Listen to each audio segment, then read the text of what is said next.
Hola amigos laurentinos, comunidad laurentina. Estamos en un nuevo episodio más de esta serie, Lorenzo Peña, su vida y sus proyectos. Estamos transmitiendo desde Madrid, España y desde Cuenca, República del Ecuador. Soy Marcelo Vázquez, profesor de la Universidad de Cuenca, en la República del Ecuador. Bien, estamos en la disciplina o en el área de estudio la filosofía del derecho y en esta ocasión por el, una segunda parte en la que vamos a iniciar un diálogo sobre los derechos en general, en su eh, abstracción más extensa.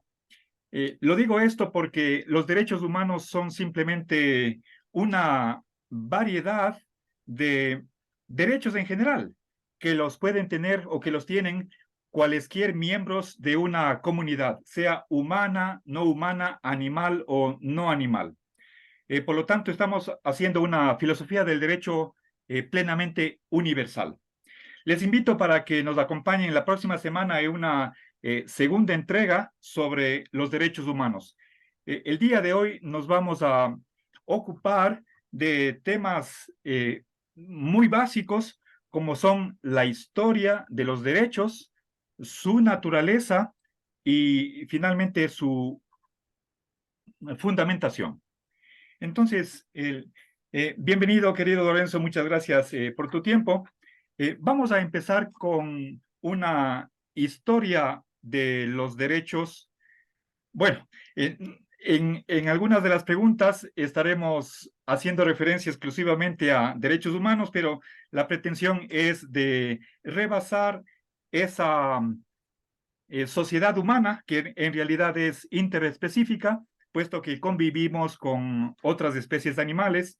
Seguramente muchos de nuestros oyentes o televidentes tienen mascotas en su casa, un perrito, un gato, etcétera.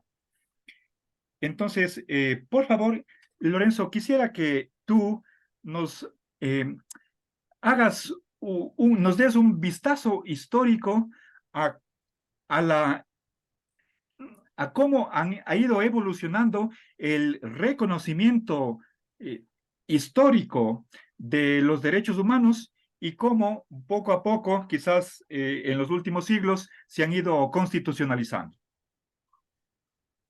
Bueno, pues según algunos, la idea misma de derecho es una idea nueva que surge, cuya autoría está discutida. Hay una teoría de algunos historiadores del derecho que sostienen que fueron los franciscanos, autores franciscanos en el siglo XIV, en la primera mitad del siglo XIV, quienes inventaron la noción misma de derechos. Esto puede parecer un tanto extraño porque la palabra derecho es una traducción al español, pero vamos, en otras lenguas romances se usan palabras muy similares: diritto en italiano, droit en francés, derecho en portugués, dret en catalán, son la misma raíz.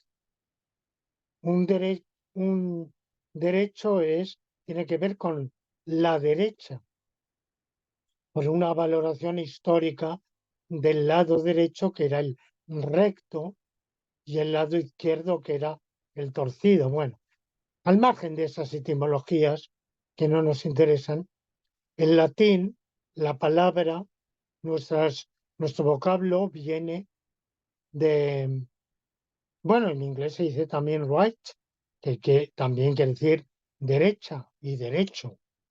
En alemán Recht, eh, mm, En latín se usa la palabra jus, que es de una raíz muy diferente de donde viene nuestros vocablos jurídico, justnaturalismo, etcétera. Y según una serie de autores, la palabra la palabra jus en el derecho romano no tenía no tenía propiamente el sentido que nosotros damos a la palabra derecho. Bueno, eso ha dado lugar a disquisiciones muy sabias y eh, mm, evidentemente en latín la palabra jus tiene un doble sentido, igual que derecho en español. Jus, que podríamos decir con mayúscula, quiere decir el derecho, el sistema de normas jurídicas, y puede querer decir un derecho. Entonces, quienes sostienen que la noción moderna de derecho es una creación tardomedieval o incluso para algunos postmedieval, aducen Michel Villet, fue uno de los autores que derrochó ingenio y erudición queriendo probar caso por caso que cuando en derecho romano se dice jus, nunca se quiere decir droit en el sentido de un derecho subjetivo, porque la noción de derecho subjetivo, según él y según otros, no existiría en la antigüedad romana porque requeriría una concepción del sujeto mismo que solo sociedades individualistas más tardía habrían desarrollado. Y hubo en el siglo XIV una polémica muy interesante entre el Papa Juan XXII de Aviñón, uno de los papas de cuando el pontificado estaba ubicado en la ciudad de en la Francia meridional de Aviñón, y, y los franciscanos, o una parte de los franciscanos, que decían que ellos no tenían derecho alguno, sino uso. Bueno, la polémica es muy bonita, muy interesante, no voy a entrar en ella. Yo pienso que todas esas atribuciones, digamos que un amigo y colega mío, Luca Parisoli, italiano, muy allegado a la orden franciscana, a la orden de frailes menores, considera que efectivamente fueron los franciscanos los que crearon esa noción de derecho. Bueno, yo pienso que todo eso es equivocado, que la noción de derecho es vieja como el mundo, que ha existido en el derecho romano, pero milenios antes de él en el babilónico y seguramente con mayor o menor claridad en todas las sociedades humanas y de hecho también en las no humanas, porque los miembros tienen que saber, aunque sea por instinto, a qué tienen derecho y a qué no tienen derecho. La, por tanto, yo no creo que haya un surgimiento histórico ni en el siglo XIV ni en ningún otro de una noción de derecho que no preexistiría antes. Ahora, los derechos humanos, cuando hablamos de los derechos humanos, todos los derechos de los humanos son derechos humanos, claro. Si tengo derecho a heredar de mis abuelos, es un derecho humano.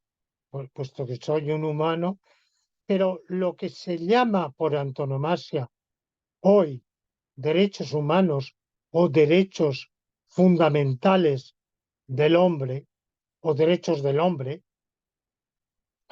esta noción que en su formulación primitiva era los derechos naturales del hombre.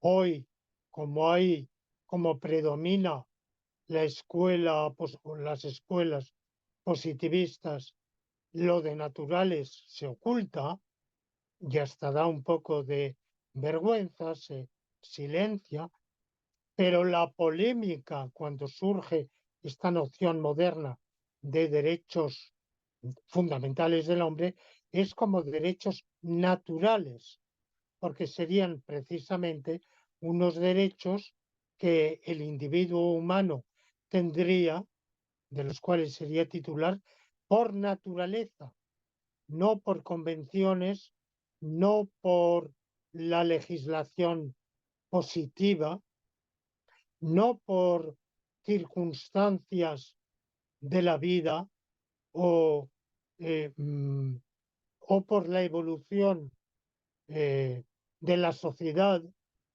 o por el nivel de las fuerzas productivas.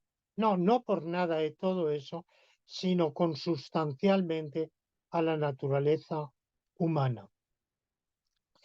Bueno, pues para algunos la primera mención de derechos naturales del hombre se daría por parte de juristas y filósofos españoles del siglo de oro, eh, mm, poco después de la conquista de las Indias españolas, en el siglo XVI, y sobre todo de la escuela de Salamanca, de la corriente dominica, que oponiéndose al brutal y despiadado trato que se infligió en los primeros 20 años aproximadamente de la conquista de las Islas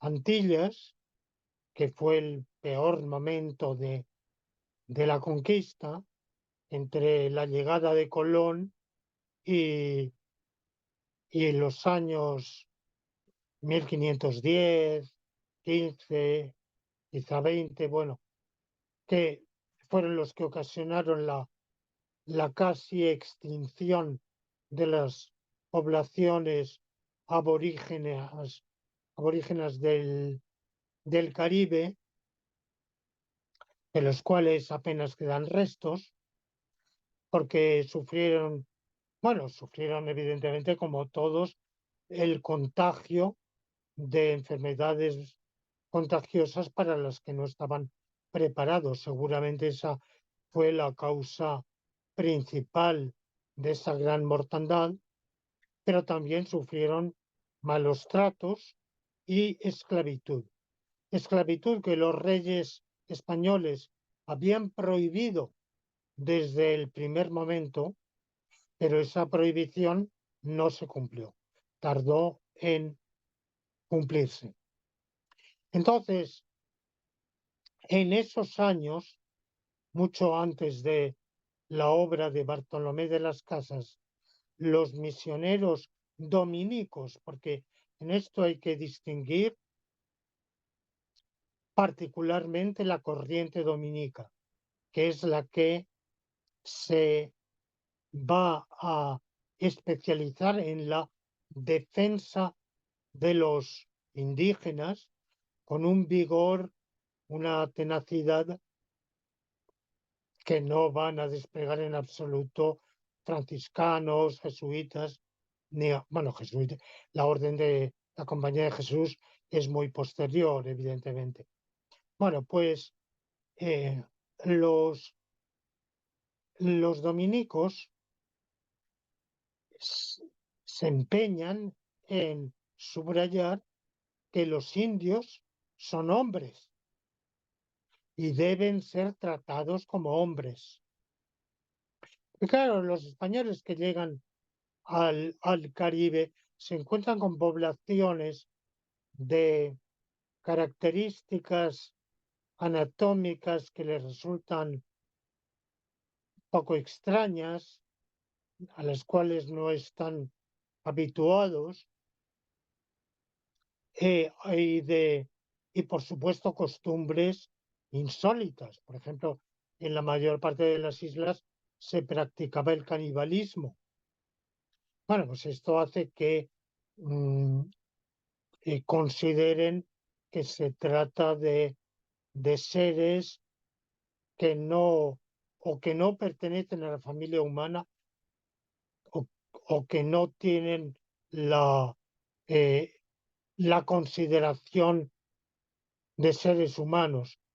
Y entonces los dominicos insisten en que son seres humanos y deben ser tratados como tales, con los mismos deberes y derechos que los demás.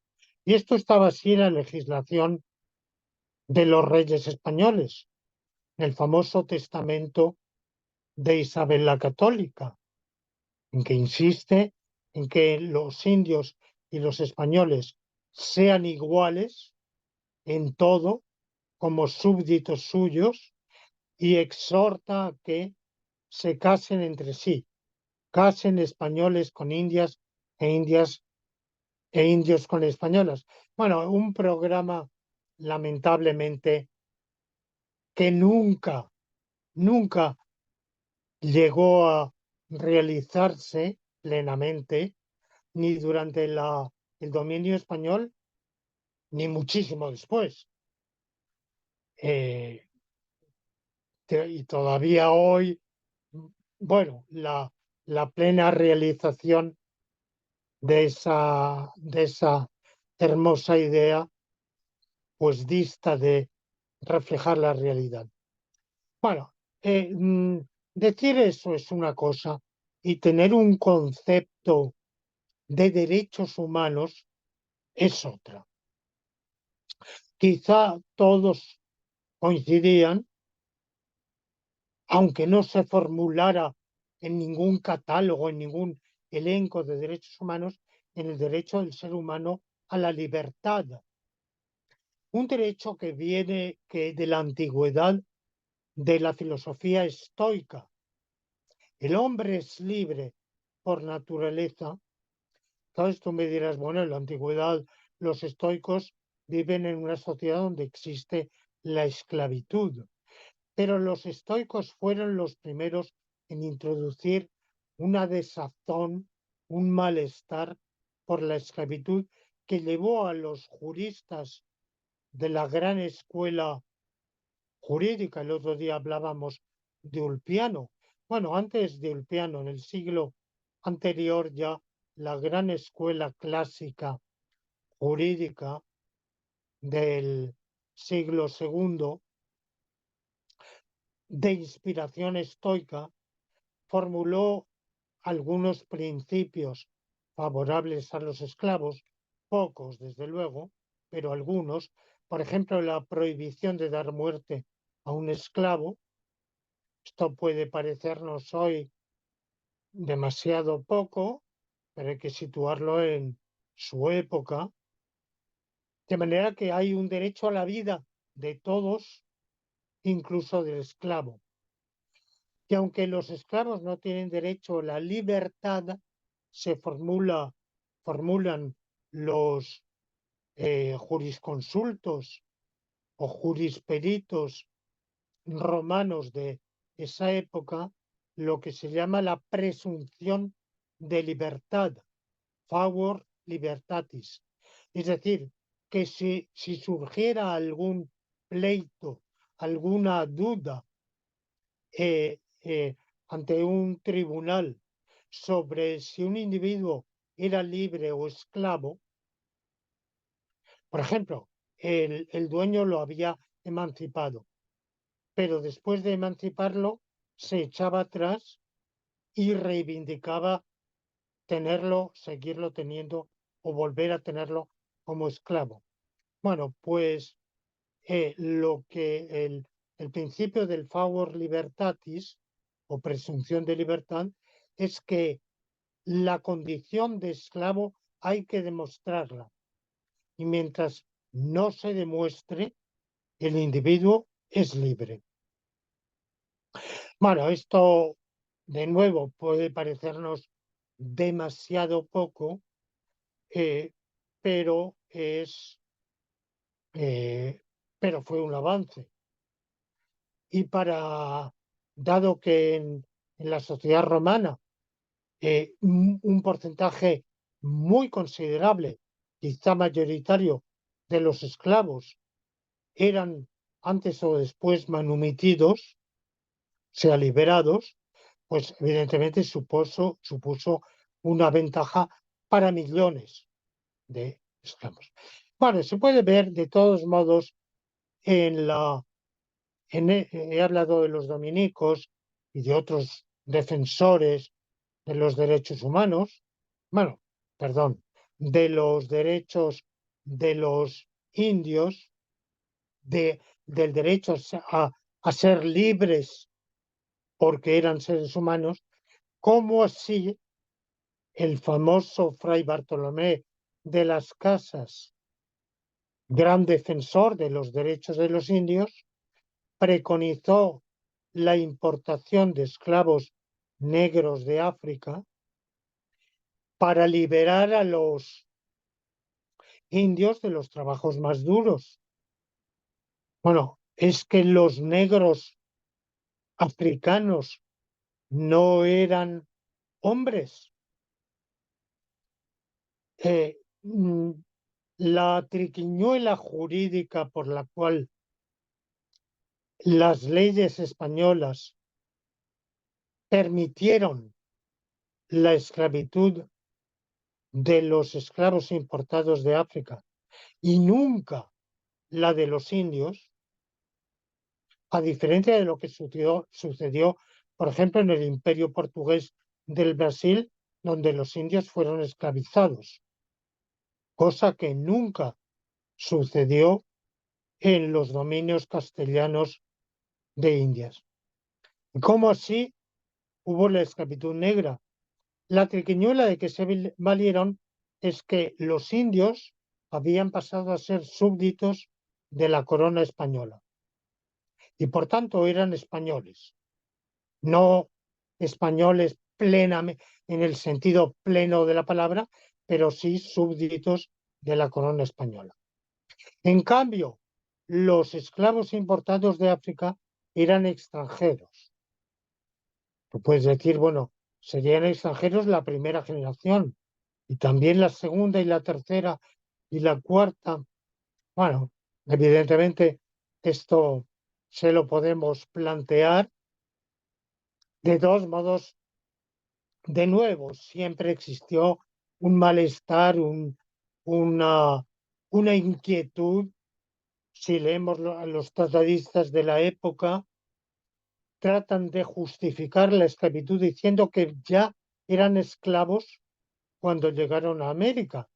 Por tanto, no son los españoles quienes los han esclavizado, sino que fueron esclavizados en origen, en sus propios países de origen, y vendidos como esclavos a mercaderes que generalmente no eran españoles, sino holandeses, franceses, ingleses.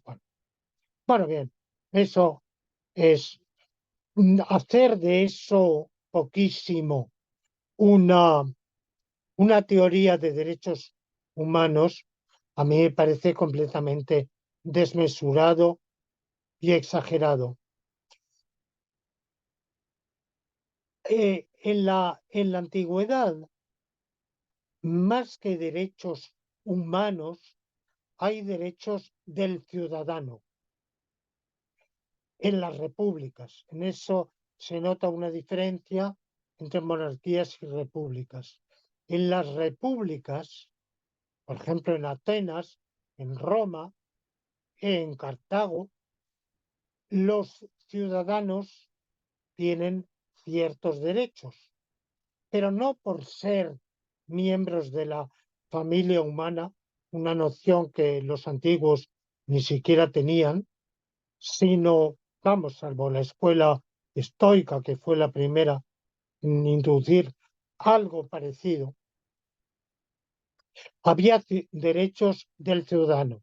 Y a lo largo de la Edad Media y de la Edad Moderna surge una noción de pacto entre el soberano y sus súbditos, pacto mutuo por el cual podía ser también entre un señor feudal y sus vasallos, por el cual el soberano tiene un derecho de reinar, de exigir tributos, de imponer leyes, mandamientos, y a cambio los vasallos o súbditos tienen un derecho de ser eximidos de ciertas cargas, de que los tributos que se les impongan sean los necesarios principalmente para la guerra y con arreglo a ciertos criterios y limitaciones, de tener, bueno, ciertos derechos especiales de herencia, de propiedad, de vecindad, de movimiento, que varían según los casos. Bien, entonces, en el siglo, quizá el origen doctrinal de los derechos humanos se ha visto con razón en los debates del pensamiento inglés del siglo XVII entre quienes, reflexionando sobre esta idea del pacto, se preguntan si es lícito un pacto por el cual el individuo se constituya esclavo de otro, o si la libertad es un derecho que es también un deber, y por tanto ni el individuo aislado ni la colectividad de los súbditos pueden pactar con un soberano que éste se convierta no solo en su superior jerárquico, sino en su dueño. Bueno, algunos piensan que Hobbes afirma que es el iniciador de la teoría moderna del pacto social, tiene precedentes, Grocio y otros anteriores, la escuela jesuita, mariana, pero Hobbes es el iniciador de la teoría moderna del pacto social, pero él considera primero que el pacto lo establecen los súbditos, los futuros súbditos entre sí, no es un pacto con el soberano, los súbditos, vamos, los coasociados se asocian y delegan el poder en un tercero, pero esa delegación se hace para salvar la vida, para salir del estado de naturaleza en el cual nadie estaba a salvo de nada, en aras de la propia seguridad, que para la vida y la seguridad son para Hobbes el único fin de la sociedad, pero el soberano no tiene, aunque en principio dice tiene un poder absoluto, pero luego cuando analizamos el detalle de su obra en el Leviatán, en su obra de Kiwe, o sea, sobre el ciudadano, mm, vemos que el soberano tiene una limitación y el súbdito no tiene obligación de obedecerlo si cuando está en juego su propia vida. O sea que la vida es para Hobbes un derecho inalienable. Y luego vendrá Locke con su famosa tríada de derechos inalienables. Lo que dice Locke es que ningún pacto social puede otorgar al soberano un poder de despojar a los miembros de la sociedad, a ningún miembro de la sociedad, de la vida, de la libertad y de la propiedad. Son tres derechos anteriores al pacto social e inalienables.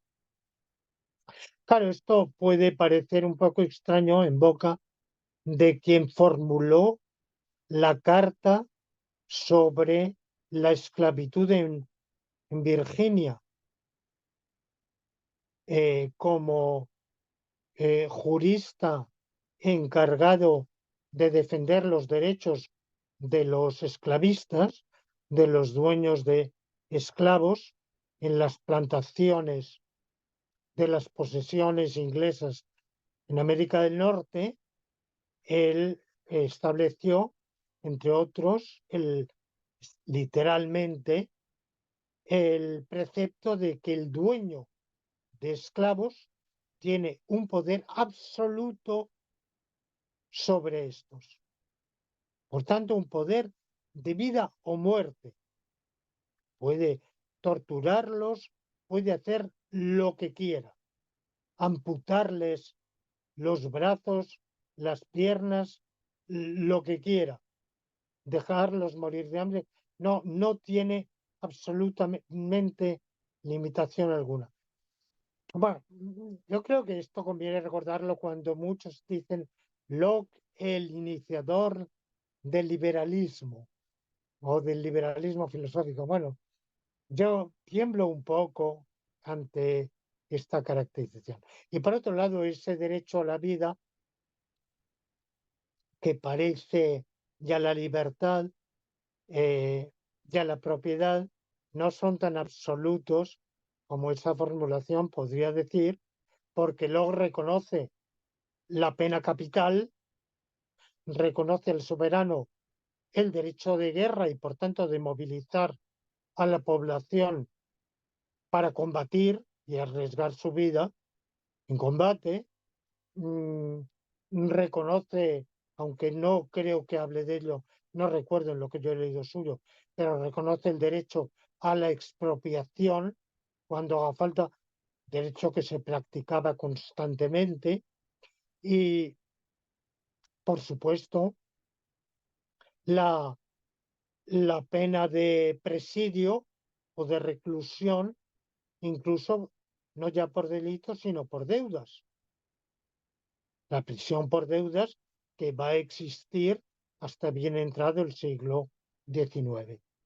Bueno, y luego se habla mucho de la Declaración de Independencia de los Estados Unidos, cuyo borrador, bueno, una de las versiones de su borrador pasó por las manos de Jefferson y se le atribuye la paternidad a Jefferson. En realidad es una obra colectiva, donde en una frase retórica del comienzo dice que todo hombre ha sido, los hombres nacen libres y dotados por su creador de derechos inalienables, entre los cuales están, dice, tenemos como verdad evidente que todos los hombres nacen libres y dotados por su creación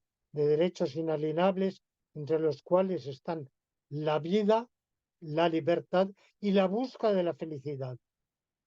O sea, la frase de la locución de Locke, evidentemente esa frase está inspirada en Locke, pero ya en el siglo XVIII, en plena Ilustración, había impugnadores del derecho innato o con natural de propiedad, como el propio Rousseau o como antes Diderot, que, bueno, Diderot lo hizo de manera un poco disimulada, pero ciertamente Morelli, Mably, los fundadores del comunismo que se ha llamado utópico tardío, porque el, hay pensadores comunistas desde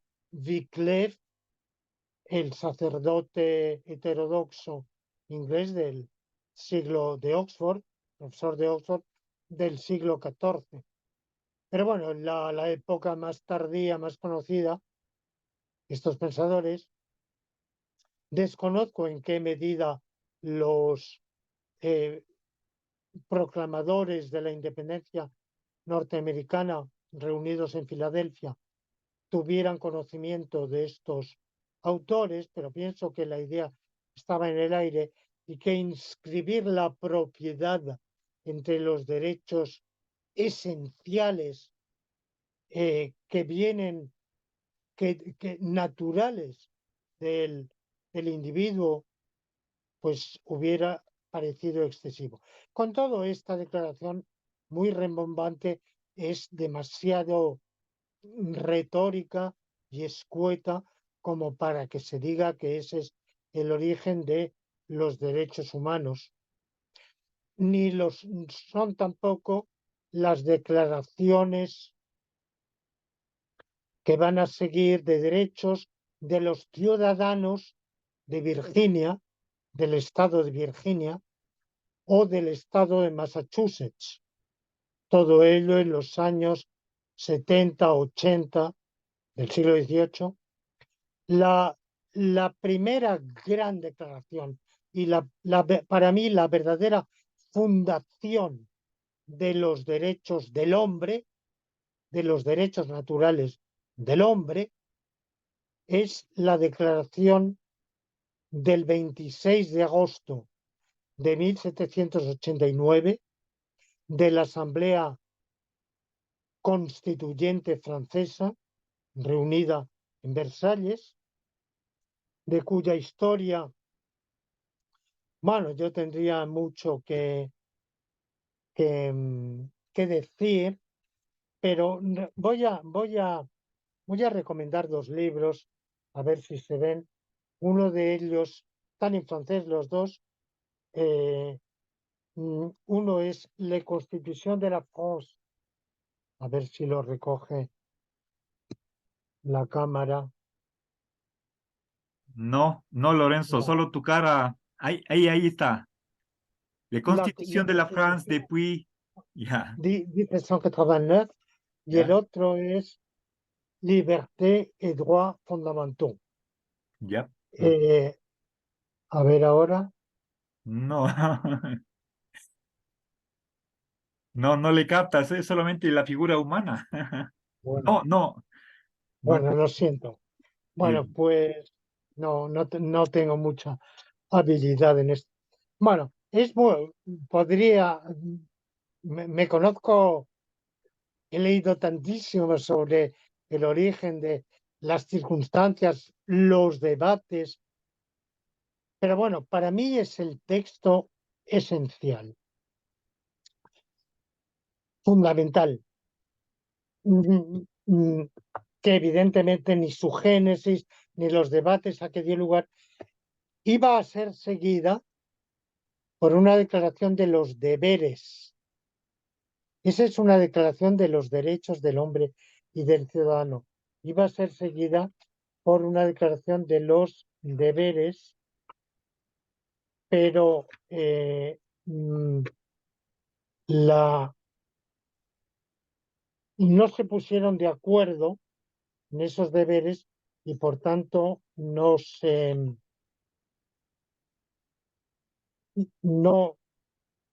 no se elaboró una declaración de los deberes.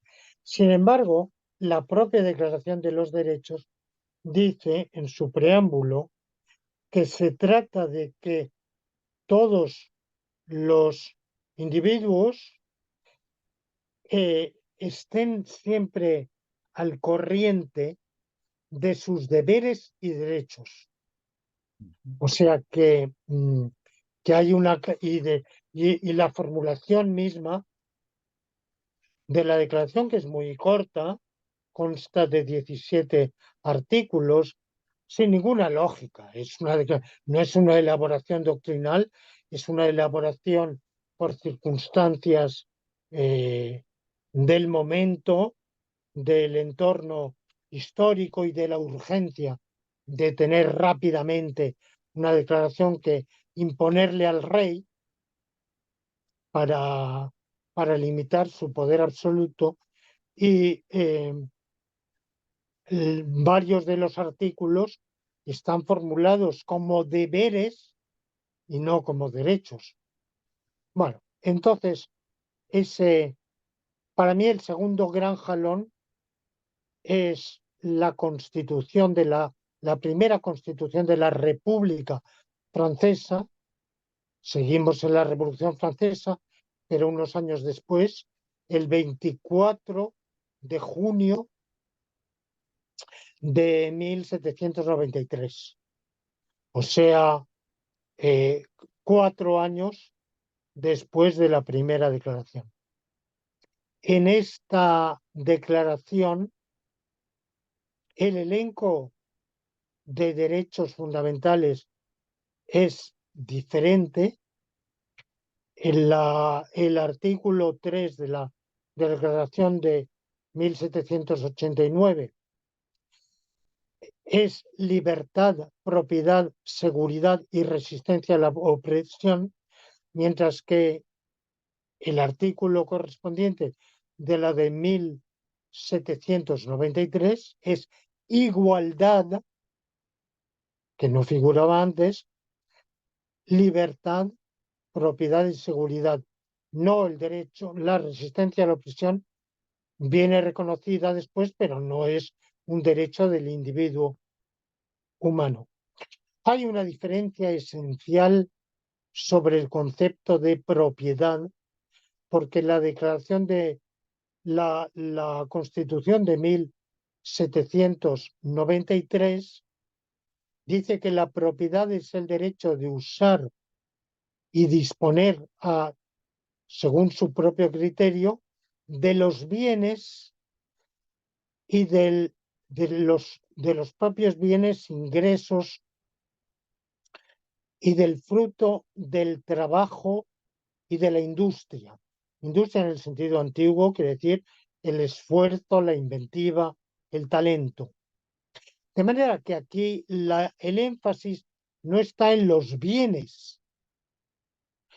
El proyecto que había elaborado Robespierre iba más lejos, porque decía la propiedad es lo que la ley atribuye a cada individuo para su uso, disfrute y disposición.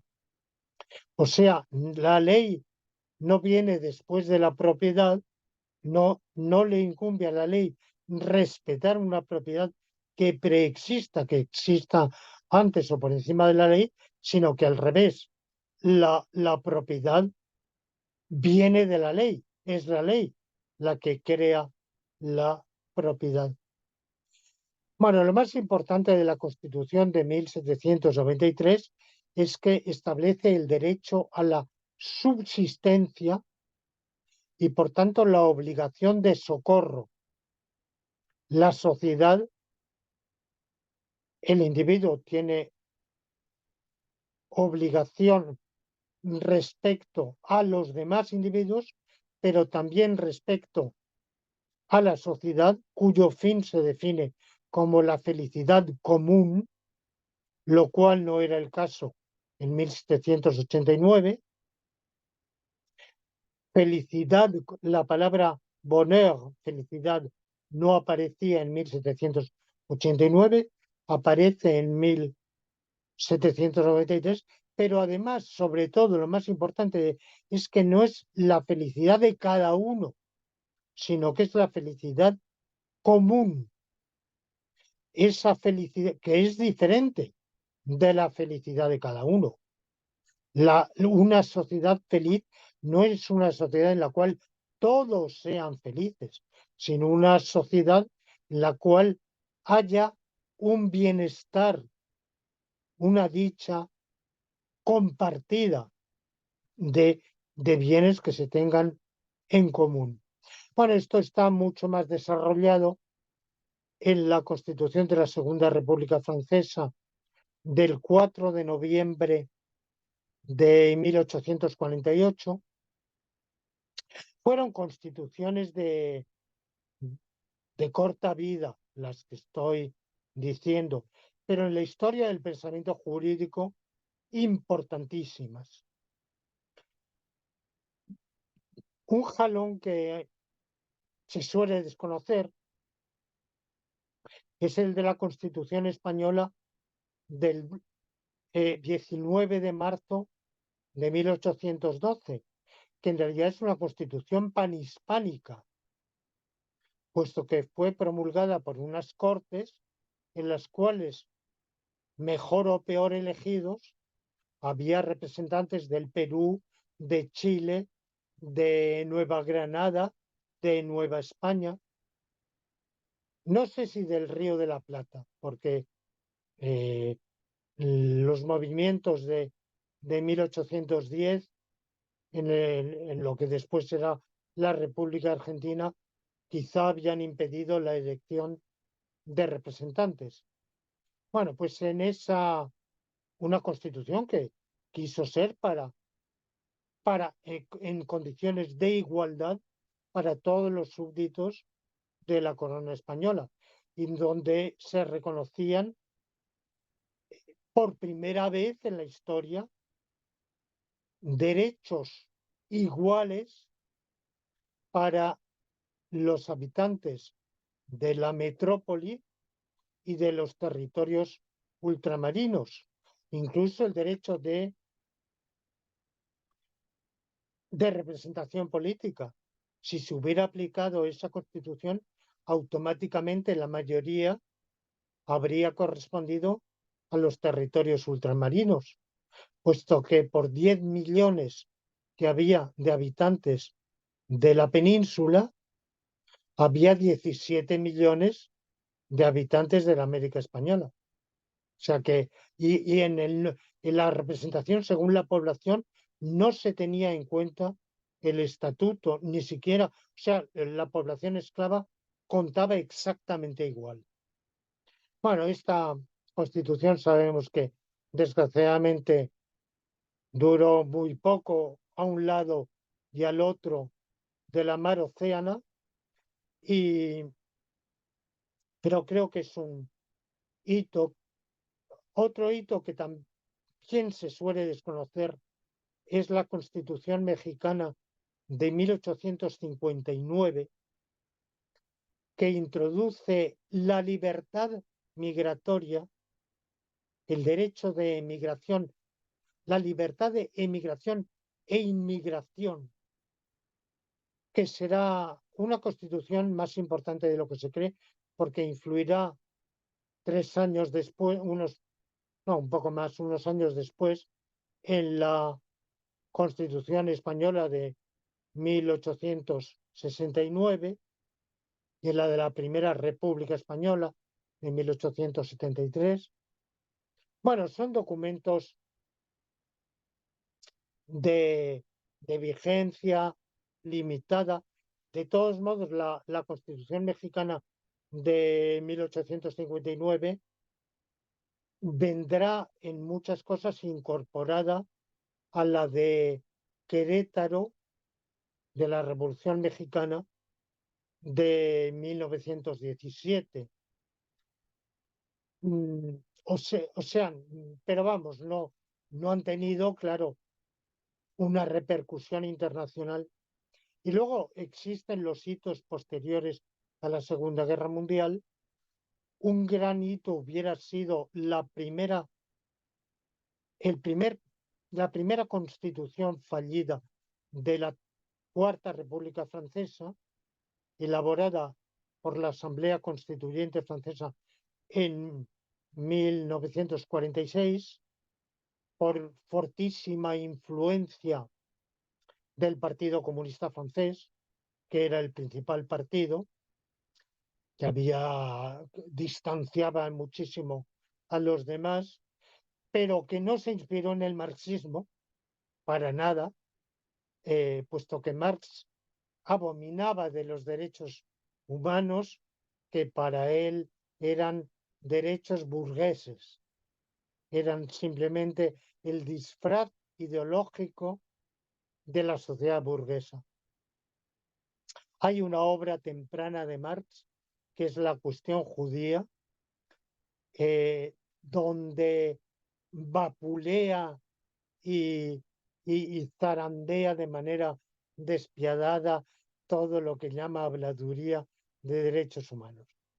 Bueno, pues los comunistas franceses y otros diputados de 1946 se inspiraron más bien en la tradición del republicanismo y del solidarismo franceses y elaboraron una declaración de derechos importantísima.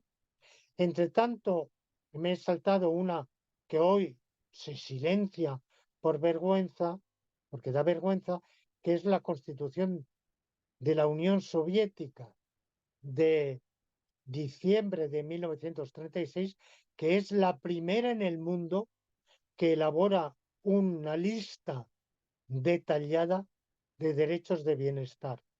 Porque es verdad que ya varias constituciones habían dicho algo sobre derechos de bienestar, algo. En la Constitución de Querétaro, que ya he mencionado, de 1917, en la Constitución de Weimar, alemana, de 1919, en la Constitución de la Segunda República Española de 1931, pero ese algo es muy poquito, no hay un verdadero elenco de derechos fundamentales de bienestar. Donde aparece por primera vez es en la Constitución soviética del 36, estando Stalin en el poder. De hecho, Stalin fue, por lo menos tuvo parte en la redacción del texto y desde luego fue el que la presentó con un discurso adicional donde la explicaba y justificaba. Claro, esas asociaciones históricas son hoy tan mal vistas por la opinión pública que, que se omite completamente. Y sería injusto si pasara por alto que al año siguiente de la Constitución soviética, la República de Irlanda, Irlanda del Sur, bajo inspiración de el pensamiento social católico, hizo una constitución. Hasta entonces Irlanda era un reino que tenía como rey al de Inglaterra.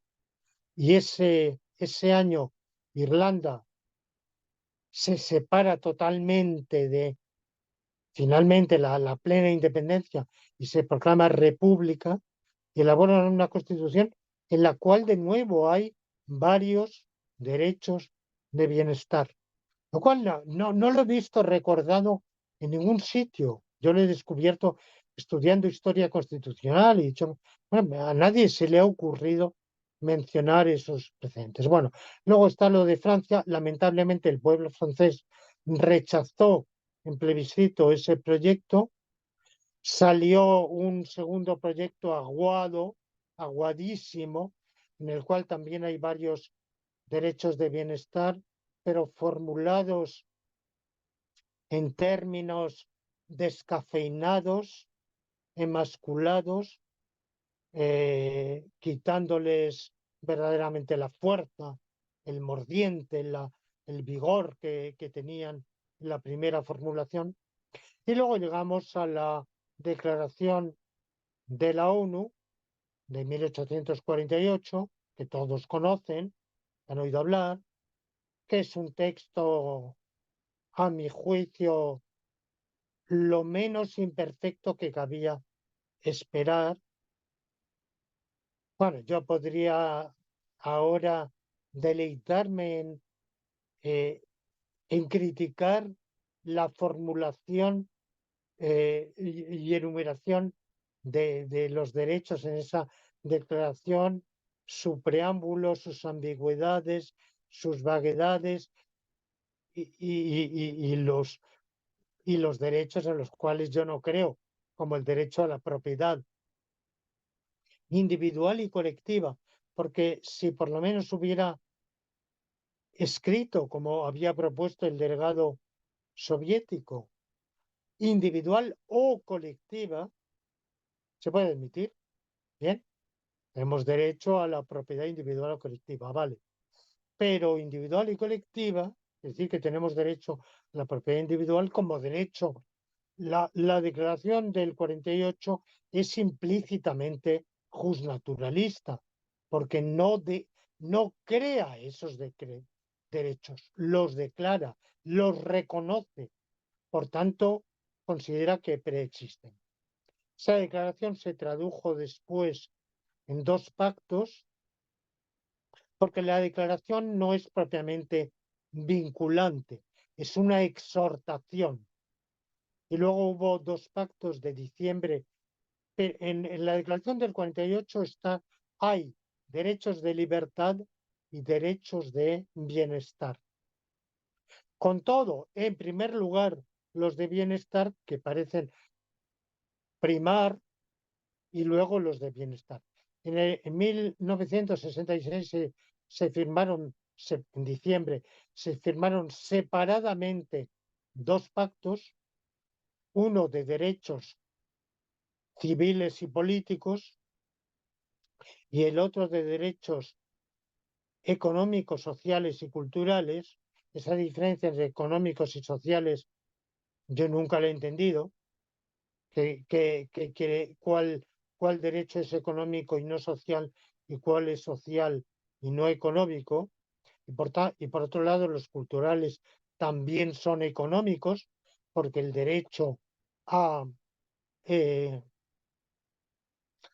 a recibir instrucción primaria es tan económico como el derecho a tener una vivienda. Si no hay una escuela y si no hay un profesor y si no hay unos libros, ¿cómo recibes esa instrucción? Y todo eso son bienes económicos. Bueno, claro, hoy tenemos la situación de que hay países como Estados Unidos que ha ratificado el de derechos de libertad, llamémoslo así, y no el otro, y países como la República Popular China, que ha ratificado el de derechos de bienestar, pero no el de derechos de libertad. Bueno, y luego, después de estos documentos, han venido un torrente de otros proclamando derechos de la mujer, derechos del niño y otros sucesivos. A mi juicio, todos estos añadidos, lejos de mejorar, empeoran, porque crean, primero, una enumeración hipertrofiada de derechos fundamentales. Segundo, es discriminatorio. Por ejemplo, los de derechos de la mujer prohíbe cualquier discriminación perjudicial a la mujer, pero implícitamente permite cualquier discriminación perjudicial al hombre. Esto, por ejemplo, se ha dado en universidades italianas en la cual los alumnos de sexo masculino tienen que pagar matrícula y las alumnas de sexo femenino están exentas de matrícula por el mero hecho del cromosoma. Entonces, realmente esto es una discriminación antimasculina, pero acorde con esa Declaración de los Derechos de la Mujer. La Declaración de los Derechos del Niño, por otro lado, a mí me parece un disparate en varios de sus puntos. No voy a entrar aquí en ello. De manera que yo considero que muchas. Luego ha habido, por ejemplo, la Declaración de los Derechos de los Trabajadores Migrantes. Un un derecho a ser tratados con igualdad a los nacionales. Bueno, pues lo siento mucho, pero yo estoy en desacuerdo, porque estoy de acuerdo en que todo trabajador migrante, al cabo de un tiempo de radicación en un país y sobre todo si se naturaliza, tiene los mismos derechos civiles, políticos, económicos, sociales que los naturales del país, pero que el recién llegado inmediatamente tenga los mismos derechos, pues no estoy de acuerdo. Pero por otra parte, el más importante derecho al que los inmigrantes aspiran es al de poder quedarse a donde han llegado. Ese derecho no se les concede. El derecho de los trabajadores migrantes se aplica únicamente a aquellos que disfruten ya del derecho de residencia legal. Pero es que el principalísimo derecho al que aspiran es el derecho a tener residencia legal, aunque sea transitoria, a que no los echen. Bueno, pues muchos de estos desarrollos posteriores yo pienso que han sido en su detallismo pasos atrás. El derecho, la ley de los derechos del niño, más que derechos, a veces impone deberes, como la prohibición de relaciones sexuales antes de cumplir los 18 años, o la relación de casarse antes de cumplir los 18 años. Esto a mí me parece aberrante, aparte de que considerar que si es un niño a los 14, 15, 16, 17 años, yo recordando mi propia vida, desde luego no era ni me consideraba para nada ningún niño, que empecé mis estudios universitarios con 16 años recién cumplidos, una edad a la cual ya había obtenido un premio nacional de estudios clásicos. Yo no era, no tenía opiniones políticas sobre los asuntos del mundo, muchas de las cuales sigo teniéndolas sin alteración desde esa edad. Mm, Bueno, pues conservo algunos escritos de esa época. No era para nada ningún niño, no tenía, sin duda, a los 20 años tenía más madurez, y a los 40 más, y a los 60, y hoy casi a los 80 más que a los 60. Pero eso no quiere decir que la, l- cuando la hoja del calendario marcó 18 años, yo diera un salto cualitativo y cambiara de niño a adulto. No, eso es absurdo, va contra toda mi filosofía gradualista y cumulativista. De manera que muchos de esos desarrollos posteriores para mí han sido pasos atrás, como también las llamadas nuevas generaciones de derechos. Por ejemplo, el derecho a que haya un medio ambiente sano. ¿Qué quiere decir eso? Que yo tengo derecho a que no haya terremotos, a que, a que los volcanes no hagan erupción, a no sufrir huracanes. Puedo tener derecho a lo que me dé la gana, a que el medio ambiente sea sano, sin duda, como derecho de bienestar. Yo tengo derecho a que en la organización social, la producción, se organice de manera que la contaminación sea la menor posible, compatible con el objetivo primordial, que es la mejor cantidad y calidad de vida. Como un aspecto subordinado, subsidiario, menor de esa cantidad y calidad de vida, pues está en que en la medida en que depende de la actividad humana, el medio ambiente sea sano. pero bueno, es el que esencialmente es el que es con o sin actividad humana. O el nuevo derecho que se han inventado algunos a la unicidad eh, genética, a tener un ADN único e irrepetible. Eso va contra la clonación. Cuando hubo hace unos años ese científico coreano que luego cayó en desgracia y se dijo que porque había incurrido en fraude académico que yo personalmente creo que es una práctica del 80 o del 90 o del 99% de los académicos en mayor o en menor medida. Pero él lo pillaron porque fue demasiado lejos. No hay que olvidar que sus artículos habían salido como que había sido considerado una luminaria y sus artículos, pasando por la célebre peer review, habían sido publicados en Science, en Nature, que luego los retractaron, pero ahí están publicados. Bueno, y luego él cayó en desgracia.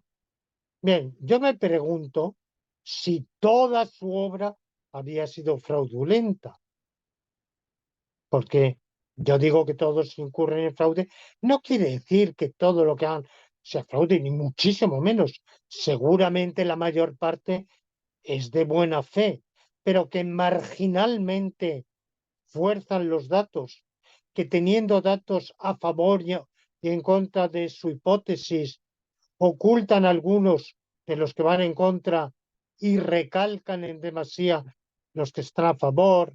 Bueno, prácticas de ese tipo. Bueno, yo me pregunto, en fin, cuando hubo todo eso y se temió la clonación reproductiva que se practicó, de hecho, en ovejas, la célebre oveja Dolly, si no recuerdo mal. Bueno, pues se dijo, sería un crimen contra la humanidad que se practicara la clonación reproductiva en seres humanos. Bueno, yo me pregunto si es un crimen contra la humanidad, es un crimen contra algún ser humano. ¿Quién? ¿El que debe su vida a haber sido clonado y gracias a eso es vivo y quizá tiene una vida de la cual disfruta? Eh, mm, ¿O aquel al cual se parece supuestamente idéntico en su ADN? Yo tengo derecho, vamos a ver, es posible que mi ADN sea única entre los 8.000 millones de individuos, pero igual que creemos que la huella dactilar es única, parece que eso está refutado y que hay individuos que no tienen nada que ver entre sí con la misma huella dactilar.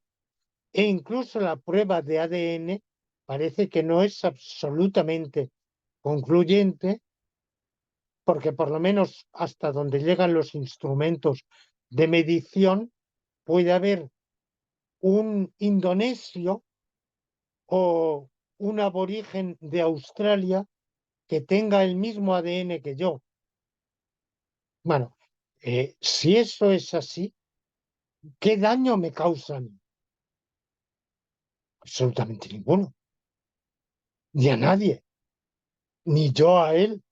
Él no tiene derecho a que yo no viva ni exista, ni yo tengo derecho a que él no viva ni exista. Bueno, de manera que esas nuevas generaciones de derechos y esa hipertrofia de derechos y nuevos otros y por categorías, yo creo que eso son pasos atrás y que basta y sobra con los derechos humanos de libertad y de bienestar, que por otra parte de suyo entran en contradicción, pero el ideal como dice la Declaración de 1948, como ideal, el ideal de tender a los derechos de libertad y de bienestar, en una formulación mejorada, porque la del 1948, pues ya digo que es deficiente, pobre, fruto de muchos compromisos, de una redacción torpe, en varios casos, eh, con términos inadecuados, pero bueno, con todos sus defectos, como, como punto de referencia podemos valernos de ella, y ya eso sería muchísimo. Muchas gracias, querido Lorenzo. Avancemos una vez que tú has trazado esta riquísima historia. eh, Pasemos a la pregunta sobre la naturaleza de los derechos humanos. ¿Cómo definiríamos un derecho en general? ¿Cuál es su naturaleza? Ahora, tú has dedicado eh, mínimamente unos 25, quizás más años a estudiar los derechos. Seguramente tú habrás evolucionado en tu pensamiento sobre la naturaleza. Por favor, eh, cuéntanos sobre este trasfondo de la historia que has acabado de trazar. ¿Qué es un derecho humano? Bueno, primero, ¿qué es un derecho? Aquí hay una polémica fortísima entre los filósofos del derecho, porque hay algunos que se empeñan, o muchos, que se empeñan en introducir distingos que a mí me parecen fantásticos, ficticios, ilusorios. Por ejemplo, hubo un jurista norteamericano, Hoffeld, Wesley Hoffeld, quien escribió una obra célebre cuyo título no recuerdo en este momento, del año 1918, que basándose en conceptos jurídicos de la tradición anglosajona, de la common law, distinguía entre claim right, lo que es propiamente un derecho reclamativo, digámoslo así, y un mero eh, privilege. El claim right comportaría deberes ajenos, sería exigible, y el privilegio sería la no prohibición. O sea que, eh, bueno, pues luego muchos han retomado ese distingo de Hoffel con otra terminología y han distinguido derecho en sentido débil y derecho en sentido fuerte.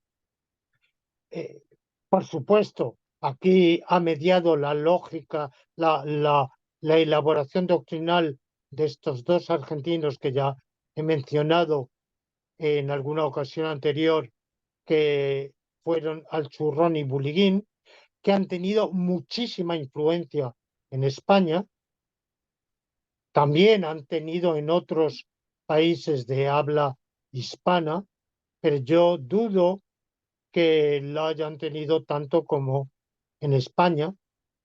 Y en Italia también han influido en, en, la, una corriente positivista muy importante dentro de la filosofía jurídica italiana.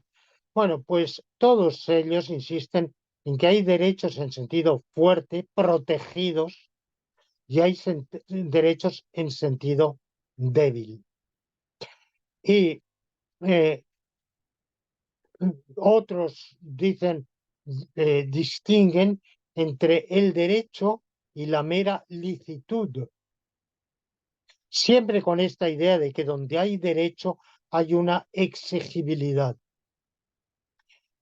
Exigibilidad, perdón. Bueno, tú me vas a preguntar enseguida que por qué derechos y deberes son correlativos. Justamente porque son correlativos, todo derecho comporta obligaciones ajenas de dar, de hacer o de dejar hacer. Obligaciones positivas, deberes positivos o negativos, según el caso. Y todo deber ajeno, a todo deber ajeno, le corresponde el derecho de, de beneficiarse de ese hacer o no hacer. Yo defino así el derecho. El sujeto X tiene derecho a la situación F o S, digamos, en la medida en que es lícito S, en que es lícito para X que se dé la situación S. Nada más que la licitud. Y ahora voy a contestar a objeciones que saltan a la mente inmediatamente. Es decir, ¿cómo un derecho es lo mismo que una licitud? Vamos a ver. Si yo voy a un bar, una cafetería, y pido un café, eh, el dueño de la cafetería tiene derecho a que yo le pague. No es simplemente que le sea lícito que yo le pague, sino que supuestamente tiene algo más que la licitud de mi pago, y es eh, mi obligación de pagar. Contesto que cuando digo que su derecho a ser pagado es la licitud de recibir el pago, quiero decir que es la licitud incondicional. La licitud incondicional es que el estado de cosas consistente en que él reciba el pago no esté condicionado por nada. Por tanto, no está condicionado por mi voluntad de pagar.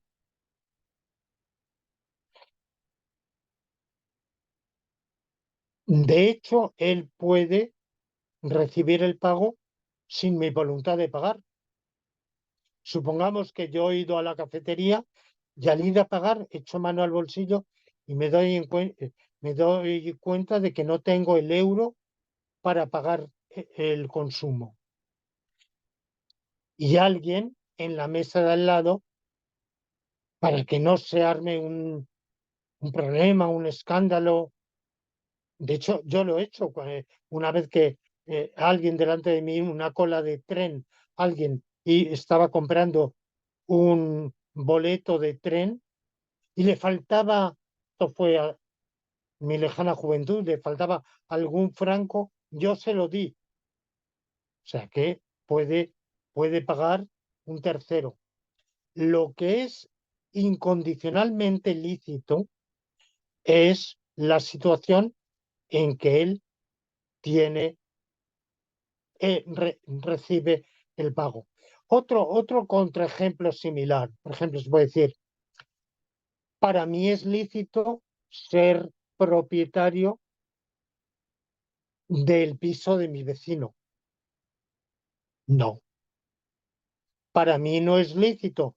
Tal como está el mundo, tal como están las cosas, no me es lícito tener el piso de mi vecino. Si se lo compro y él admite vendérmelo, tengo dinero para comprárselo. O si él, por la razón que sea, me lo regala o me lo lega en su testamento y fallece, me será lícito tenerlo, pero no me es lícito hoy por hoy tenerlo, porque él no quiere, no tiene intención ninguna de deshacerse de él.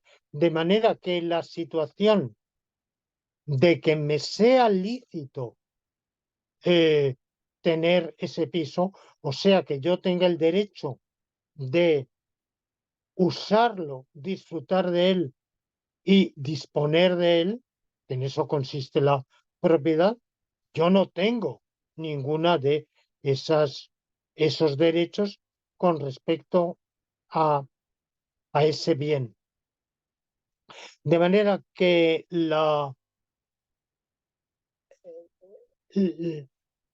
¿por qué creo que podemos definir derecho como licitud? Bueno, pues hay dos motivos. Uno es simplemente de economía conceptual. Si introducimos un derecho de dos conceptos propios irreducibles de derecho y de licitud, complicamos nuestro esquema conceptual y habrá que explicar y argumentar cómo se articulan el uno con el otro. Y segundo, o mejor dicho, son tres argumentos. Segundo argumento, cada vez que yo leo un texto jurídico en el cual se use una de las palabras lícito o derecho, tendré que analizarlo y traducirlo al lenguaje auténtico o supuestamente riguroso, que diga no, o es lícito o es un derecho. Tercero, lógica jurídica. Para mí solo vale una concepción del derecho que por lo menos en su esqueleto sea plasmable en una lógica formalizable. Es un ideal teórico el que todo el saber humano sea traducible a un lenguaje simbólico y formulable en fórmulas con las cuales pueden elaborarse razonamientos, deducciones perfectamente rigurosas. Ahora, esto es un ideal. Yo soy consciente, ya lo he dicho en algún episodio anterior, que no toda la metafísica, lamentablemente, es traducible a lógica, que no todos nuestros conceptos de metafísica, de filosofía de la naturaleza, de filosofía de la historia, de ética o de filosofía del derecho son traducibles a la ética, pero lo más posible, a la lógica, pero lo más posible. Y si partimos de conceptos, empezamos por decir derecho y licitud son conceptos diferentes, bueno, claro, evidentemente nadie ha sido capaz de ofrecerme una, una lógica de las normas acorde con ese distingo. Quienes más se han acercado a hacerlo son Alchurrón y Buliguín,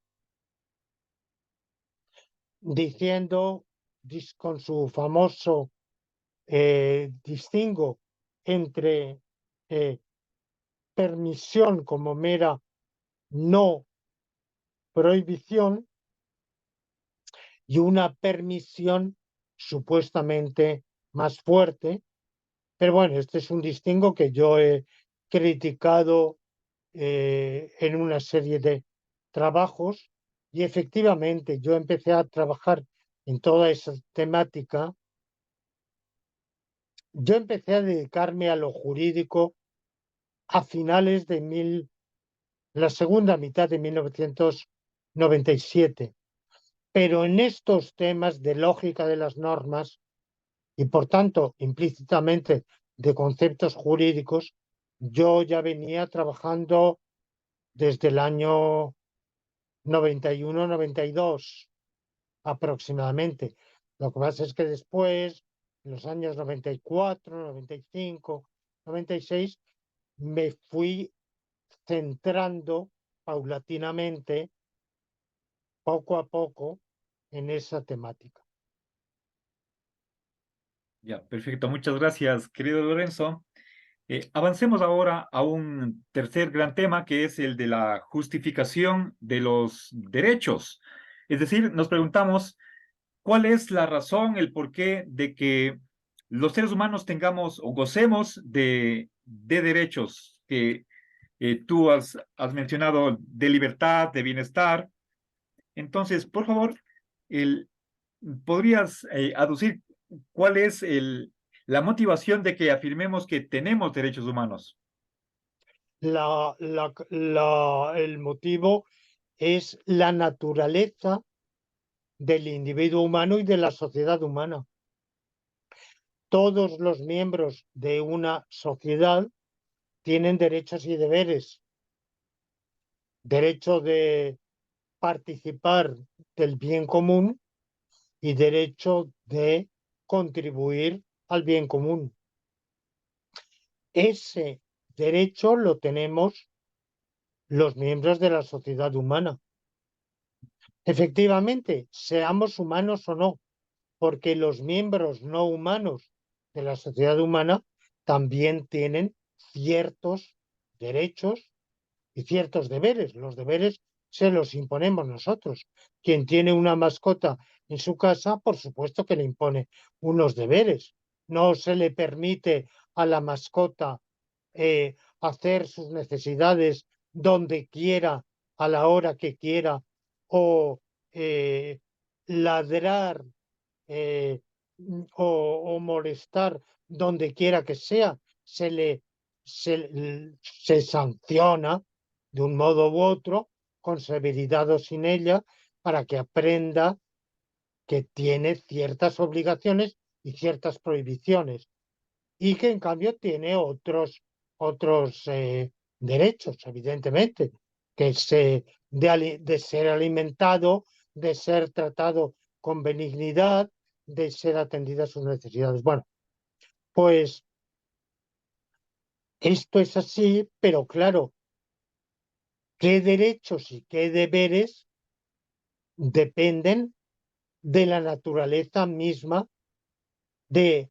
de los individuos y de la especie a la que pertenecen. Mm, mm, Acabo de decir que, según la Constitución de la Primera República Francesa, el fin de la sociedad es la felicidad común. Bueno, yo diría el bien común, o sea, la mayor, porque la palabra felicidad para mí tiene una connotación subjetiva de dicha, de gozo, es la mayor cantidad y calidad de vida individual y colectiva. Pero la mayor cantidad y calidad de vida individual y colectiva de los seres humanos, depende de que somos seres humanos.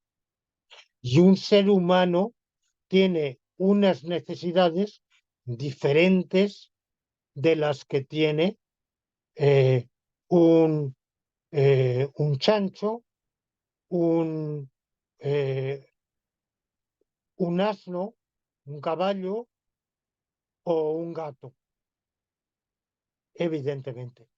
mm, el derecho a recibir instrucción, pues evidentemente es propio de los seres humanos porque el florecimiento de la vida humana es diferente del florecimiento de la vida equina o de la vida felina. Entonces, mm, ni más ni menos que por esa razón de ser seres humanos en sociedad. ¿Y qué pasaría si por hipótesis un ser humano quedara, como ya he emitido en alguna entrevista anterior esta hipótesis, proyectado al espacio intergaláctico o interestelar, fuera de toda sociedad humana. Bueno, pues, o no humana, que quizá podríamos decir, bueno, pues a lo mejor está fuera de la sociedad humana, pero viene un ángel que, que se le acerca y le hace compañía, o su ángel de la guardia, o quien sea. Bueno, no, imaginemos fuera de cualquier sociedad, aislado para siempre. ¿Tiene derechos? ¿Tiene deberes? No, no tiene ni derechos ni deberes.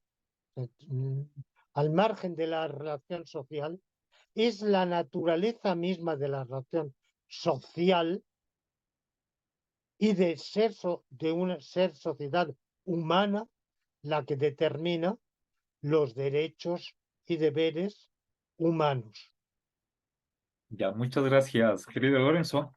Y para finalizar la presente entrevista, hablemos de la correlatividad entre derechos y deberes, lo cual significa que a un individuo, bueno, en realidad no es este principio no es para únicamente para la sociedad humana, sino para cualquier comunidad en la que tenga integrantes que tengan inteligencia y voluntad o conocimiento de la realidad y deseos, esa que no podemos nosotros cargarle a un integrante de una sociedad con deberes, con obligaciones, sin reconocerle también derechos y al revés. Nadie puede disfrutar o gozar de sus derechos sin, por su parte, cumplir con ciertos deberes. Hay, por lo tanto, una correlatividad de deberes y derechos. ¿Cómo justificarías tú que siempre se da esa correlatividad? Cuando he mencionado la Declaración de los Derechos del Hombre y del Ciudadano del 26, francesa, del 26 de agosto de 1789, que fue condenada algo después por el Papa como contraria a la naturaleza humana. Y durante mucho tiempo la Iglesia Católica se opuso a la noción misma de derechos humanos. Cuando a finales del siglo XIX, Su Santidad el Papa León XIII introduce un primer aggiornamento, podemos decirlo así, con término posterior, una primera actualización del pensamiento católico y un intento de reconciliación con la opinión pública y con el pensamiento de su época, porque llevaba muchísimo desfase. León XIII dice, bueno, se ha hablado y se viene hablando mucho de los derechos del hombre. Hablemos ahora de los derechos de Dios. Y durante algún tiempo, todavía varios decenios, la Iglesia siguió reacia a la noción misma de derechos humanos, insistiendo en que por encima de ellos estaban los derechos de Dios. Bien, mi afirmación de la correlatividad entre derechos y deberes implica que si Dios tiene derechos, también tiene deberes. Y dudo que haya creyentes que acepten la tesis de los deberes de Dios, porque Dios es infinitamente bueno, sabio, justo, pero no tiene obligación de serlo. O por lo menos no he visto eh, en todos mis estudios de teología filosófica bueno, aficionadamente de teología sobrenatural, no he visto a nadie que discuta esa cuestión de si Dios tiene obligaciones. Bueno, hoy algunos, como Dios en una sociedad secularizada se olvida a Dios y se reemplaza por la naturaleza y muchos hablan de los derechos de la naturaleza. Yo pregunto si de nuevo tiene deberes, ya he hablado de esto. Por lo menos yo pienso que debería tener el deber de no arrojar a millones de seres humanos a la muerte, la enfermedad, la desgracia, el sufrimiento, la mutilación por terremotos aparentemente sin ton ni son o erupciones volcánicas. Bueno, ¿y por qué hay correlatividad entre derechos y deberes? Por supuesto, por la lógica nomológica, si es que de ella hablamos en alguna entrevista posterior, es un principio lógico, de mera lógica de las normas, que en la medida en que es lícita una situación, está prohibido a cualquier individuo ajeno a esa situación impedirla. Por tanto, todo aquello a lo que tenemos derecho, a los demás les está prohibido impedirlo. Impedirlo por acción y excepcionalmente por omisión. Digo excepcionalmente porque no hay una perfecta simetría entre la acción y la omisión. Impedir por omisión, estar obligado a no impedir por omisión, es tener una obligación de dar o de hacer.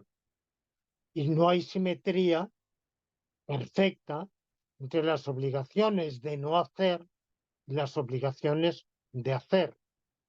No tenemos idéntica obligación de no matar que de salvar vidas. De hecho, el Código Penal impone un castigo, por lo menos el español, impone un castigo a quien, pudiendo sin sacrificio propio salvar una vida ajena, no lo haga, pero el castigo es muchísimo menor que causar la muerte, que matar.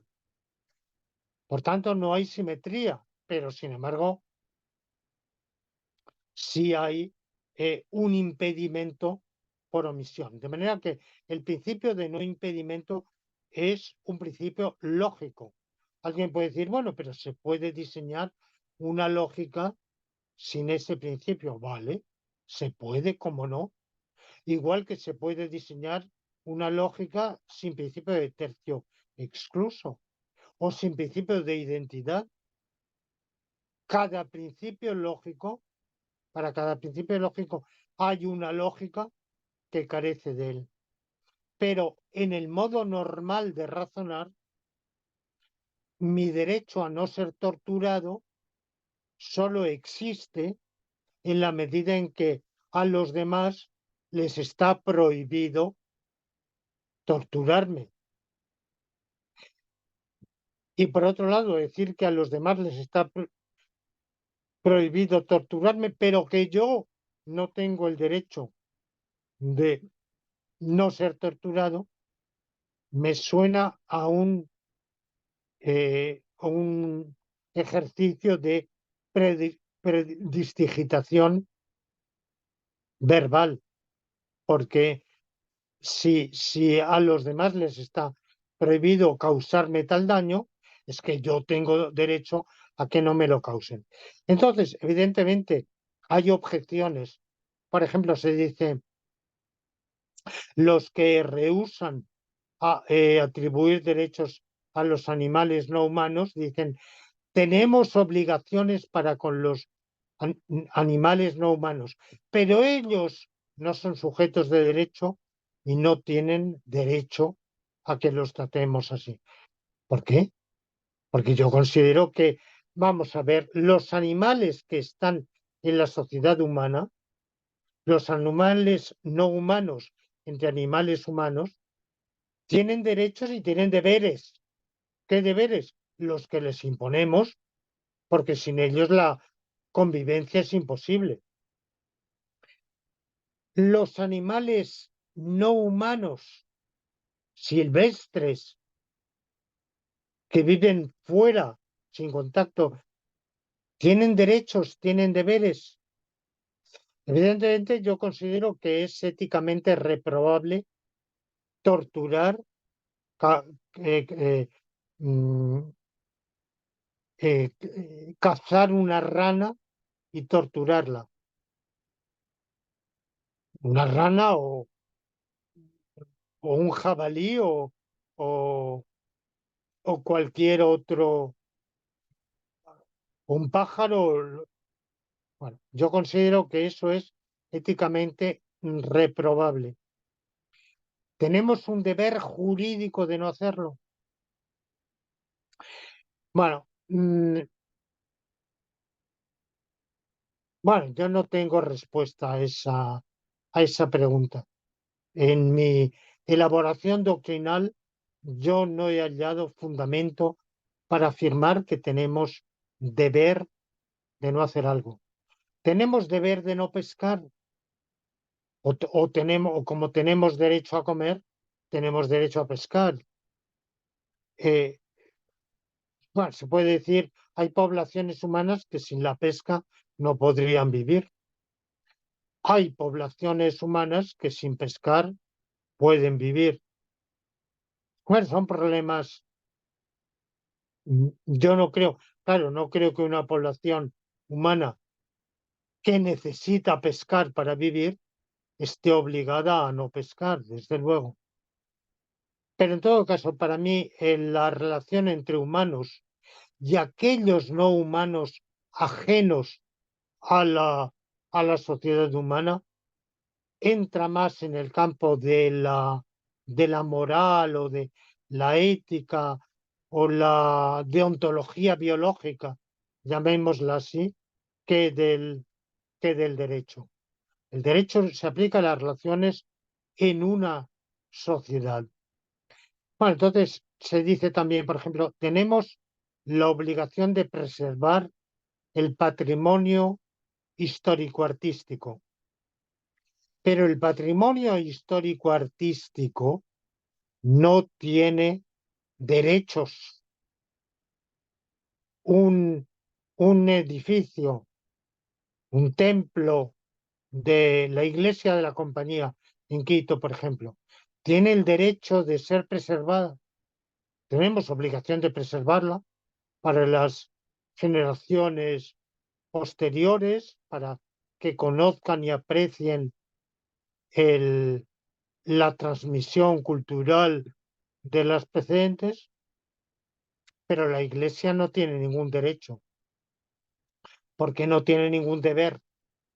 Bueno, en ese caso, el correlativo derecho son los beneficiarios de ese deber nuestro, que son los que se pueden beneficiar de la preservación de esa iglesia, los habitantes de la ciudad de Quito, los habitantes de la República del Ecuador, cualesquiera individuos que puedan viajar a, a esa localidad y visitar esa preciosa iglesia, o incluso todos los demás que hoy, gracias al Internet, podemos verla mejor que como la podíamos ver viviendo allí. He visto imágenes de la iglesia que, por supuesto, nunca había apreciado cuando estuve viviendo en Quito. Mm, Se dice también, bueno, tenemos deberes para con los muertos, pero los muertos no tienen derecho alguno. Bueno, yo defender la, los derechos de los muertos me encantaría y lo haría explayándome porque es un tema en el cual he pensado mucho. Yo creo que los muertos no están en vida, pero sí siguen existiendo. Pero incluso en la hipótesis de que no existan hoy, eso no significa que no tengan derechos hoy. Desde luego, lo que no existe, ni ha existido, ni existirá, no tiene derechos. Y aún así, los que no existen en un mundo pueden tener cualidades en ese mundo. Por ejemplo, Don Quijote es el, eh, tiene como escudero a Sancho Panza. Eso es verdad en este mundo, aunque en este mundo no existen ni Don Quijote ni Sancho Panza. Es verdad porque existen en otro mundo posible. Quizá en algún mundo posible Don Quijote no tenga como escudero a Sancho Panza. Bueno, no lo sé, pero, pero que un individuo de un habitante de un mundo solo tenga cualidades en ese mundo y no en otros, es una afirmación que yo mm, no comparto y creo además que acarrea consecuencias sumamente inverosímiles e indeseables. Por las mismas, algo puede existir en un momento y seguir teniendo propiedades después.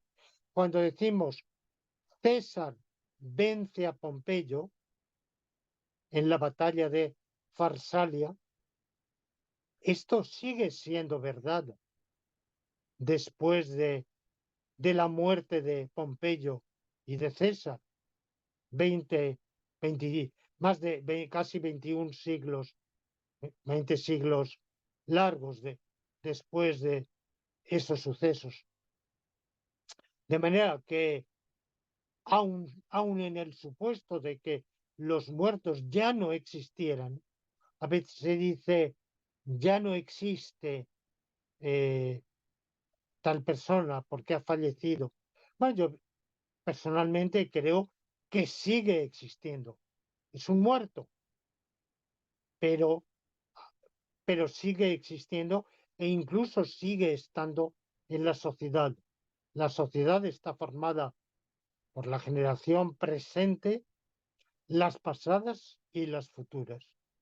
Y de hecho muchos hablan de los derechos de las generaciones futuras, lo cual me extraña que hablando de derechos de generaciones que ni siquiera sabemos si llegarán a existir, porque nadie puede garantizar que no va a producirse dentro de un mes una guerra mundial termonuclear y nadie sabe a ciencia cierta.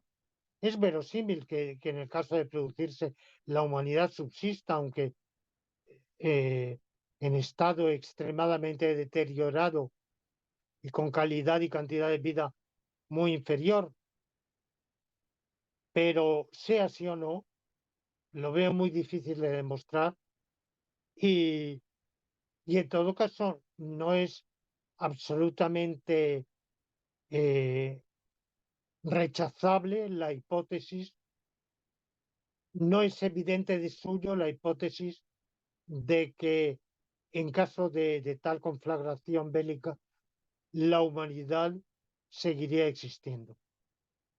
Es posible que dejara de existir y por tanto que no hubiera tales generaciones futuras. Y cuando se dice preservar el medio ambiente para las generaciones futuras, quizá no habrá generaciones futuras. Esperemos que sí, pero yo confío en que sí, las habrá, pero no puedo saberlo. Entonces, cuando hablamos de generaciones, de derechos de generaciones futuras que ni siquiera sabemos con plena seguridad ni existirán, ni cuáles serán, ni cuántas, no hablamos de los derechos de miembros de generaciones pasadas, algunas recientísimas, a quienes hemos conocido personalmente. Bueno, por tanto, yo creo que los muertos tienen derechos y que hay una correlatividad, pero en todo caso, aun suponiendo que no, esos deberes para con los muertos son deberes también para con otros. El deber de cumplir el testamento de los fallecidos es un deber para los vivos, darles la seguridad de que su testamento también será cumplido. Porque si los testamentos de los ya fallecidos no se cumplen, arbitrariamente se decide no cumplirlos, ningún vivo, ningún viviente tendrá esperanza de que su testamento se cumpla. Se me pone en otra objeción, por ejemplo, los delitos sin víctima, los delitos de peligro abstracto. Por ejemplo, está prohibido conducir temerariamente, lanzarse como un loco al volante de un automóvil a las 3 de la mañana, sin respetar semáforos, cruces, direcciones prohibidas por la dirección contraindicada, los kamikazes, que los célebres, bueno, eso está prohibido. Y sin embargo es posible que por circunstancias nadie haya corrido ningún peligro concreto, lo que se llama delitos de peligro abstracto. Resulta que lo ha hecho a las 3 de la mañana, todos estaban en su casa durmiendo o, bailando en la discoteca, pero nadie por la calle y por tanto nadie ha corrido ningún peligro. ¿Quién ese deber de no conducir el automóvil de esa manera? ¿Quién es el que se beneficia? Supuestamente no hay beneficiario. Bueno, nos beneficiamos todos, porque si esa conducta es lícita, todos corremos un peligro, porque cualquiera puede estar necesitado de acudir a urgencias médicas un día a las 3 de la mañana. Entonces, de ser lícita esa conducta, de que un conductor kamikaze se lance al volante ese día, por casualidad, por coincidencia, nadie ha corrido peligro, pero cualquiera podría correr ese peligro. De manera que no hay, eso es decir, hay delitos sin víctimas. Como mínimo la víctima es la sociedad, la propia sociedad, la seguridad de la sociedad. Se puede decir, bueno, el recluso tiene obligación de cumplir la condena, pero nadie se beneficia de que la cumpla. Sí, se beneficia la propia sociedad, cuya seguridad jurídica quedaría aniquilada si a los reclusos les fuera lícito quebrantar su pena y escaparse, porque entonces la protección que nos brinda el Código Penal dejaría de existir. De manera que estas son las razones, unas de tipo conceptual, puramente lógico, otras de orden pragmático, por las cuales existe una correlatividad entre derechos y deberes, y quienes lo cuestionan o lo rechazan, pues yo creo que se ven conducidos a situaciones mm, inextricables. Por ejemplo, quienes niegan el principio de impedimento y consideran que hay actuaciones lícitas, pero que los demás no tienen obligación de respetar.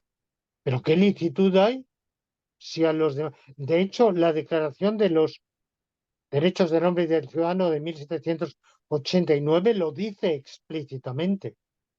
Al individuo le es lícito todo lo que no prohíbe la ley, y la ley solo puede prohibir actuaciones que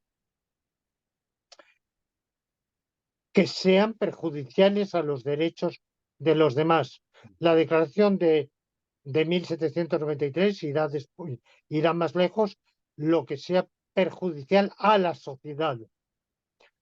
Y a nadie le está permitido impedir lo que la ley no prohíbe. O sea, más claro, eso son disposiciones jurídicas, evidentemente, de una autoridad emanadas de una autoridad humana, en este caso la Asamblea Constituyente francesa. Pero no hay que olvidar que la Asamblea Constituyente, al formular esa declaración, no formula como un, como una